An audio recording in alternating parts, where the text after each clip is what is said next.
ಇನ್ನೂ ಜಾಸ್ತಿ ವಯಸ್ಸಾಗೋದು ಒಂದು ಅಜ್ಜಿ ಬಾಳೆಹಣ್ಣು ಮಾಡ್ಕೊಂಡು ಹೋಗ್ತಾ ಇತ್ತಂತೆ ರೋಡಲ್ಲಿ. ತುಂಬ ಉರಿ ಬಿಸಿಲು ಸುಡ್ತದೆ, ಮಕ್ಕಳು ತುಂಬ ಬಾಳೆಹಣ್ಣು ಐತೆ, ಇನ್ನೂ ಯಾರು ತಗೊಂಡಿಲ್ಲ, ವ್ಯಾಪಾರ ಆಗಿಲ್ಲ ಸರಿಯಾಗಿ. ಕಾಲಲ್ಲಿ ನೋಡಿದ್ರೆ ಚಪ್ಪಲಿ ಇಲ್ಲ, ಆ ರೋಡಲ್ಲಿ ನಡ್ಕೊಂಡು ಹೋಗ್ತಾ ಐತೆ, ಕಾಲೆಲ್ಲ ಸುಡ್ತೈತೆ, ಆದ್ರೂ ವಿಧಿ ಇಲ್ಲ, ನಡ್ಕೊಂಡು ಹೋಗ್ತಾನೇ ಇದೆ.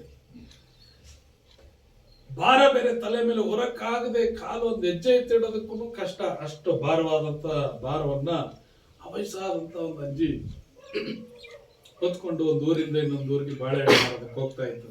ಏನಣ್ಣ ಮಾರೋದಕ್ಕೆ? ಗಟ್ಟಿಯಾಗಿ ಹೇಳ್ರಿ.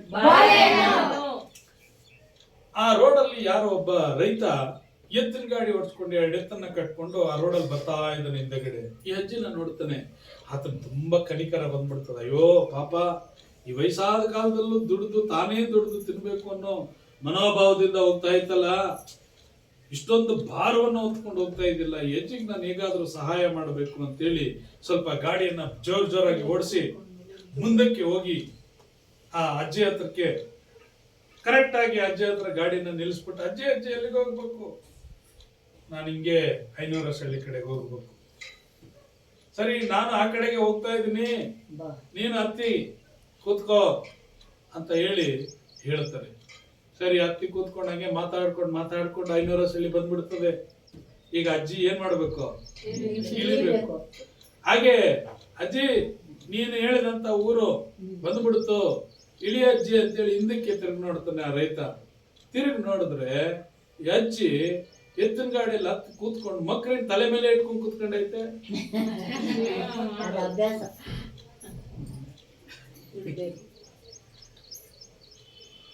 ಏನಿದ್ರ ಅರ್ಥ?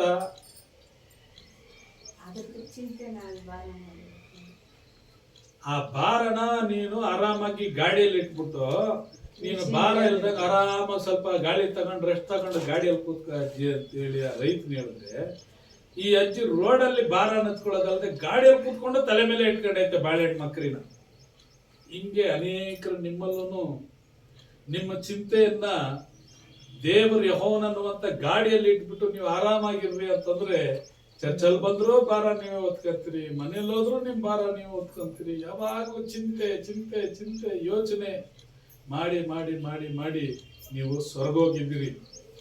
ಯಾರಿಗೆ ಯಾವಾಗಲೂ ದುಃಖ ವೇದನೆ, ಮನಸ್ಸಿಗೆ ನೆಮ್ಮದಿ ಸಮಾಧಾನ ಇರಲ್ಲ ಅಂದ್ರೆ, ಯಾರು ತಮ್ಮ ಭಾರವನ್ನ ತಾವೇ ಹೊರ್ತಾರೋ ಅಂತವರಿಗೆ ಯಾವಾಗಲೂ ಚಿಂತೆ. ಅದಕ್ಕೆ ನೀವೇನ್ ಮಾಡಿ, ಇವತ್ತಿಂದ ನಿಮ್ಮ ಚಿಂತಾ ಭಾರವನ್ನೆಲ್ಲ ಊರ್ ಪೈನ ಊರ್ ಪೊಣ್ಣಿ ನಾ ಪೈನ ಚಿಂತೆ ಆಗಿರ್ರಿ. ದೇವರೇ, ಈ ಭೂಮಿಯಲ್ಲಿ ಎಲ್ಲ ನಿನ್ನ ಚಿತ್ತದ ಮೇರೆಗೆ ನಡೀತದೆ. ಏನಂತ ಹೇಳ್ರಿ?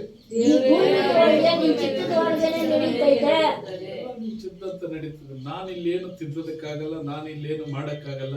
ನಾನೊಂದ್ ಸ್ವಲ್ಪ ದಿನ ಬದುಕಿ ನಾನು ಮಣ್ಣಿಗೆ ಹೋಗ್ತೀನಿ ಅಥವಾ ನಿಮ್ ಸನ್ನಿಧಿಗೆ ಬಂದು ಸೇರ್ತೀನಿ. ಇದಕ್ ನಿಮಗ್ ಮೊದ್ಲು ಇದ್ದವರು ಈ ತರ ಯೋಚನೆ ಮಾಡಿ ಮಾಡಿ ಮಣ್ಣಿಗೆ ಹೊಂಟೋದ್ರು. ನೀವು ಹಂಗೆ ಯಾಕೆ ಯೋಚನೆ ಮಾಡಿ ಮಾಡಿ ಮಣ್ಣಿಗೆ ಹೋಗ್ತೀರಿ? ನೀವು ಹಾಯಾಗಿ ಸಂತೋಷವಾಗಿದ್ದು ದೇವರ ಪಾದವನ್ನು ಸೇರೋದನ್ನ ಗಮನದಲ್ಲಿ ಇಟ್ಕೊಳ್ಳಿ. ಈ ಲೋಕದಲ್ಲಿ ಯಾವುದನ್ನ ಏನು ನಾವು ತಿದ್ದೋದಕ್ಕೂ ತೀಡೋದಕ್ಕೂ ಆಗೋದಿಲ್ಲ. ಪ್ರಪಂಚವನ್ನು ದೇವರು ಸೃಷ್ಟಿ ಮಾಡಿದ್ದಾನೆ, ಅದು ಆತನ ಕೆಲಸ. ಈ ಸೃಷ್ಟಿಯನ್ನು ಸೃಷ್ಟಿ ಮಾಡಿರೋದು ಆತನ ಕೆಲಸ. ಅದಕ್ಕೆ ಮಳೆ ಕೊಡೋದು ಆತನ ಕೆಲಸ, ಅದನ್ನ ಪೋಷಣೆ ಮಾಡೋದು ಆತನ ಕೆಲಸ. ಆತನು ಸೈಕಲಿಂಗ್ ಇಟ್ಬಿಟ್ಟಿದ್ದಾನೆ. ಏನು ಸೈಕಲಿಂಗ್ ಅಂತಂದ್ರೆ, ಎಲ್ಲರೂ ಇಲ್ಲೇ ಇದ್ದೀರಾ? ಒಂದನ್ನ ತಿಂದು ಇನ್ನೊಂದು ಬದುಕೋದಕ್ಕೆ ದೇವರು ಈ ಭೂಮಿ ಮೇಲೆ ಸೃಷ್ಟಿ ಮಾಡಿಟ್ಟಿದ್ರು. ನೀನ್ ನೋಡ್ಬಿಟ್ಟು ಅಯ್ಯೋ ಎಂತ ಕ್ರೂರಿ ನೋಡು, ಅಯ್ಯೋ ಪಾಪ ಅಂತೇಳಿ ಕನಿಕರಲ್ಲಿದೆ, ಅದನ್ನ ರಕ್ತ ಬಂದು ಹಂಗೆ ಕಚ್ಚಿ ಕಚ್ಚಿ ತಿಂತದೆ ಅಂತ ನೀವಂತೀರಿ. ಅದನ್ನ ತಿಂದಿಲ್ಲ ಅಂದ್ರೆ ಇದು ಸತ್ತೋಗ್ತದೆ. ಈಗ ಸಿಂಹ ಡೈಲಿ ಎಷ್ಟು ಹುಲ್ಲು ತಿಂತದೆ? ಎಷ್ಟು ತಿನ್ನಲ್ವಾ? ಡೈಲಿ ಸಿಂಹ ಎಷ್ಟೆಷ್ಟು ಹುಲ್ಲು ತಿಂತದೆ? ಹುಲಿ ಎಷ್ಟು ತಿಂತದೆ? ಹುಲ್ಲು ಡೈಲಿ ಇಷ್ಟು ಹುಲ್ಲು ತಿಂತದ? ಹಂಗಾದ್ರೆ ಹುಲಿ ಹುಲ್ಲು ತಿನ್ನಲ್ಲ, ಸಿಂಹನು ಹುಲ್ಲು ತಿನ್ನಲ್ಲ. ಅದು ತಿನ್ನೋದೇನ? ಮಾಂಸ. ಈಗ ಮಾಂಸ ಎಲ್ಲಿದೆ? ಡೈಲಿ ಬಂದ್ಬಿಟ್ಟು ಬಂಗಾರಪೇಟೆಯಲ್ಲಿ ಚಿಕನ್ ಅಂಗಡಿಯಲ್ಲಿ 5-5 ಕೆಜಿ ಮಾಂಸ ಕೊಡು ಅಂತೇಳಿ ಕಬಾಬ್ ತಗೊಂಬಂದ್ ಸಿಂಹ ತಗೊಂಡು ಕಾಡಲ್ಲಿ ತಿಂತದ? ಅದು ಬೇಟೆ ಆಡಿ ತಿನ್ನಬೇಕು.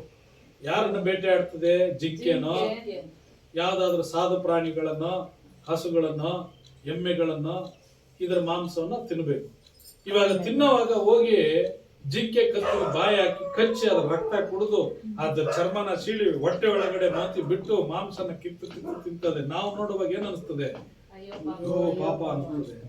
ನಿನಗೆ ಅನ್ನಿಸ್ತದೆ, ಆದ್ರೆ ದೇವ್ರು ಸೃಷ್ಟಿ ಮಾಡಿರೋದೇ ಹಂಗೆ. ಅದನ್ನ ಒಂದನ್ನ ತಿಂದು ಇನ್ನೊಂದು ಬದುಕಬೇಕು. ನೀರಲ್ಲಿರುವಂತ ಕಪ್ಪೆನ, ಮೀನನ್ನ, ಚಿಕ್ಕ ಚಿಕ್ಕ ಮೀನನ್ನ ಕಪ್ಪೆಗಳು ತಿಂತದೆ. ಕಪ್ಪೆನ ಬಂದು ಹಾವು ತಿಂತದೆ, ಹಾವನ್ನ ಬಂದು ಹದ್ದು ತಿಂತದೆ. ಹಿಂಗ ಒಂದನ್ನ ಒಂದು ತಿನ್ನುವಂತ ದೇವರು ಮಾಡಿದ್ದಾನೆ. ಯಾಕೆ ಈ ದೇವ್ರು ಹಿಂಗ್ ಮಾಡಿದ್ರು ಅಂತ ನಿಮ್ಗೆ ಕೇಳಬಾರದು. ಹಾವು ಬಂದು ಬಿಟ್ಟಿದ್ರೆ ಕಪ್ಪೆನ ಹಿಡ್ಕೊಂಡು ನುಂಗೋವಾಗ, ಇಲಿನ ಹಿಡ್ಕೊಂಡು ನುಂಗೋವಾಗ ನೀನು ಯಾಕೆ ಇಲಿನ ತಿನ್ನೋದು ಮಾಡಿದ್ರು, ಯಾಕೆ ಕಪ್ಪೆ ತಿನ್ನೋದು ಮಾಡಿದ್ರು ಅಂದ್ರೆ ಅದ್ರ ಆಹಾರನೇ ಅದು. ಅನೇಕರು ಅನ್ಕೊಂಡಿದ್ದಾರೆ ಹಾವಿಗೆ ಆಹಾರ ಹಾಲು ಕುಡಿತದೆ. ಯಾವತ್ತು ಹಾಲು ಕುಡಿದೈತೆ ಹಾವು? ದಡ್ಮುಂಡಿ ಹುತ್ತಗಳ ಹತ್ರ ಹೋಗ್ಬಿಟ್ಟಿದೆ ಹಾಲು ಇಯೋದು, ಗ್ಲಾಸ್ ಅಲ್ಲಿ ಇಟ್ಟು ಬರೋದು, ಚೊಂಬಲ್ ಇಟ್ಟು ಬರೋದು. ಯಾವತ್ತೂ ಹಾವು ಹಾಲು ಕುಡಿಯಲ್ಲ. ದಡ್ರು ಮಾಡೋ ಕೆಲಸ. ಹಾವು ತಿನ್ನೋದು ಮಿಡತೆಗಳನ್ನ, ಚಿಕ್ಕ ಚಿಕ್ಕ ಮೀನುಗಳನ್ನ, ಚಿಕ್ಕ ಚಿಕ್ಕ ಕಪ್ಪೆಗಳನ್ನ, ಹುಳಗಳನ್ನ. ಹಾವು ಬಂದು ಮಾಂಸಾಹಾರಿ. ಆದ್ದರಿಂದ ಒಂದನ್ನ ತಿಂದು ಇನ್ನೊಂದು ಬದುಕುವಂಗೆ ದೇವರು ಈ ಭೂಮಿ ಮೇಲೆ ಎಲ್ಲವನ್ನು ಸೃಷ್ಟಿ ಮಾಡಿ ಇಟ್ಟಿದ್ದಾನೆ. ಆದ್ದರಿಂದ ಅದನ್ನ ನೋಡಿ ನೀನು ಸಂತೋಷ ಪಡ್ಬೇಕಿಲ್ಲ, ಸುಮ್ಮನೆ ಇರ್ಬೇಕೆ ವಿನಃ ನೀನು ಅಯ್ಯೋ ಜಿಂಕೆ ಸತ್ತೈತೆ, ಅಯ್ಯೋ ಹಸು ಸತ್ತೈತೆ, ಅಯ್ಯೋ ಮರಿ ಸತ್ತೈತೆ ಅಂತೇಳಿ ಅಳಂಗಿಲ್ಲ. ನಿನ್ ಕೆಲಸ ಅದ? ದೇವ್ರ ಕೆಲಸ. ಆಕಾಶದಲ್ಲಿ ಮಳೆಯನ್ನು ಸುರಿಸ್ತಾನೆ, ಭೂಮಿಯಲ್ಲಿ ಎಲ್ಲಾ ಗಿಡ ಜೀವ ಜಂತುಗಳು ಸೃಷ್ಟಿ ಮಾಡಿದ್ದಾನೆ. ಆ ಗಿಡಗಳಿಗೆ ನೀರನ್ನು ಕೊಡ್ತಾನೆ, ಗಿಡಗಳಿಗೆ ಹೂಗಳನ್ನು ಕೊಡ್ತಾನೆ, ಗಿಡಗಳಲ್ಲಿ ಕಾಯಿ ಕೊಡ್ತಾನೆ, ಗಿಡಗಳಲ್ಲಿ ಹಣ್ಣುಗಳನ್ನು ಬರೋ ಮಾಡ್ತಾನೆ, ಹಣ್ಣುಗಳು ಪ್ರಾಣಿ ಪಕ್ಷಿಗಳು ತಿನ್ನೋ ಹಾಗೆ ಮಾಡ್ತಾನೆ. ಎಲ್ಲವನ್ನು ದೇವರು ಈ ರೀತಿಯಾಗಿ ಸೃಷ್ಟಿ ಮಾಡಿ ಜಗತ್ತನ್ನ ಇಟ್ಟಿರುವಾಗ ನೀವು ಫೀಲ್ ಮಾಡಿ, ಯೋಚನೆ ಮಾಡಿ, ಸಿಂಹಗಳನ್ನೆಲ್ಲ ಇನ್ಮೇಲೆ ಮಾಂಸ ತಿನ್ಬೇಡ, ನನಗೆ ತುಂಬಾ ನೋವಾಗ್ತದೆ, ಅವುಗಳ ರಕ್ತ ಕುಡಿಬೇಡ, ನೋವಾಗ್ತದೆ ಅಂತ ನೀನ್ ಫೀಲ್ ಮಾಡ್ಕೋಬೇಡ. ನೀನ್ ಫೀಲ್ ಮಾಡ್ಕೊಂಡ್ರೆ ನಿಮ್ಗೆ ಕಾಯಿಲೆ ಬರ್ತದೆ. ಅದು ಹೆಂಗಿದೆ ಹಂಗೆ ಬಿಟ್ಬಿಡು. ಯಾವ್ದನ್ನ? ಕಾಡು ಪ್ರಾಣಿಗಳು ಹೆಂಗಿದ್ದಾವೆ ಅದನ್ನ ಹಂಗೆ ಬಿಟ್ಬಿಡು. ಜೀವಿಗಳು ಹೆಂಗಿದ್ದಾವೆ ಅದನ್ನ ಹಾಗೆ ಬಿಟ್ಬಿಡು.